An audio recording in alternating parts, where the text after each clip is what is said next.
পরিষেবা না দিয়ে এসি ঘরে আড্ডা। তৃণমূল পঞ্চায়েত সমিতির সভাপতি ও জেলা কর্মাধ্যক্ষের পদত্যাগের দাবি জনতার। ব্লক অফিসে পশ্চিমবঙ্গ সরকারের জনকল্যাণ শিবির চলাকালীন এবার তৃণমূল পঞ্চায়েত সমিতির সভাপতি ও জেলা কর্মাধ্যক্ষের পদত্যাগের দাবি জানিয়ে ব্লক অফিসের ভেতরে পড়ল পোস্টার। এমনকি ব্লক অফিসের বাইরে উঠল জনতার চোর চোর স্লোগান।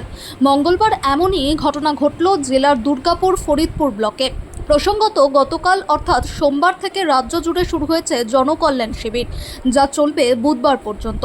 সরকারি পরিষেবা নিতে এদিন মঙ্গলবার জনকল্যাণ শিবিরের দ্বিতীয় দিনে চরম অব্যবস্থা ও হয়রানির অভিযোগ তুলে জেলার পাণ্ডবেশ্বর বিধানসভা কেন্দ্রের দুর্গাপুর ফরিদপুর ব্লকে বিক্ষোভ দেখালো উপস্থিত জনতা। দফায় দফায় দুর্গাপুর ফরিদপুর ব্লকের তৃণমূল পঞ্চায়েত সমিতির সভাপতি কল্যাণ সৌ মণ্ডল এবং জেলা কর্মাধ্যক্ষ সুজিত মুখার্জির বিরুদ্ধে পদত্যাগের দাবি ও চোর চোর স্লোগান ওঠে। ব্লক অফিসে সরকারি পরিষেবা নিতে আসা উপস্থিত মানুষজন অভিযোগ করেন, বর্তমান সরকারের জনকল্যাণ শিবির অনুষ্ঠিত হচ্ছে ব্লক অফিসে।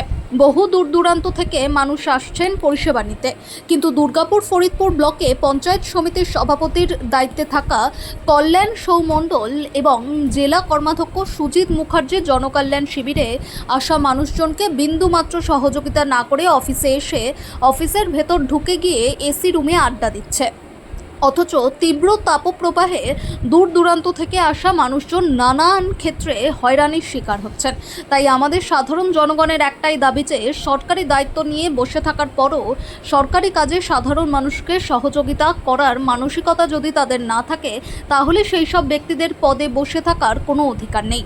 আমরা চাই দুর্গাপুর ফরিদপুর ব্লকের তৃণমূল পঞ্চায়েত সমিতির সভাপতি কল্যাণ সৌমণ্ডল এবং জেলা কর্মাধ্যক্ষ সুজিত মুখার্জি অবিলম্বে পদত্যাগ করুন।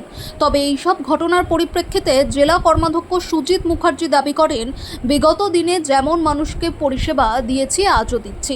দলগত কোনো ব্যাপার নয়, হয়তো কোনো মানুষের ব্যক্তিগত আক্রোশ থাকতে পারে আমাকে নিয়ে, সেই কারণেই এই ধরনের ঘটনা ঘটেছে। তবে বিক্ষোভে সাধারণ মানুষের মুখ থেকে ওঠা পদত্যাগ স্লোগান প্রসঙ্গে সুজিত বাবুকে প্রশ্ন করা হলে তিনি বলেন, আমি জনগণের দ্বারা নির্বাচিত।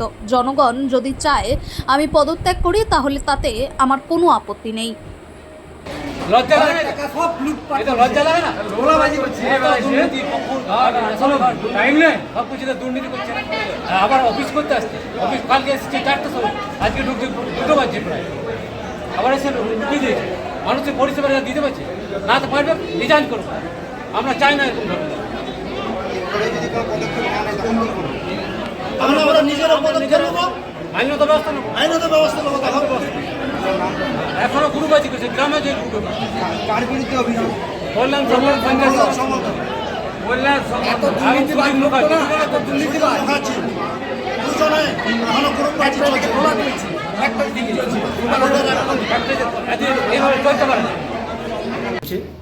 সেটা আকাঙ্ক্ষিত নয়। আজকে এই বিডিও অফিসে সরকারি পরিষেবা চলছে। সরকারি পরিষেবার প্রোগ্রামে এসে কিছু মানুষ এই জিনিসটা সৃষ্টি করেছে। আমি বলি, আমি মানুষের পাশে আছি, মানুষের সাথে আছি, আগামী দিনেও থাকবো। এই যে একটা বিক্ষোভের মধ্যে একটা স্লোগান হচ্ছে যে পদত্যাগ, তাতে কী ভাবছেন এতে? আগামী দিনের যদি আমাকে জনগণের দ্বারা নির্বাচিত, আমি জনগণ যদি মনে করে আমি করতে করবো, এতে আমার কোনো ইয়ে নেই।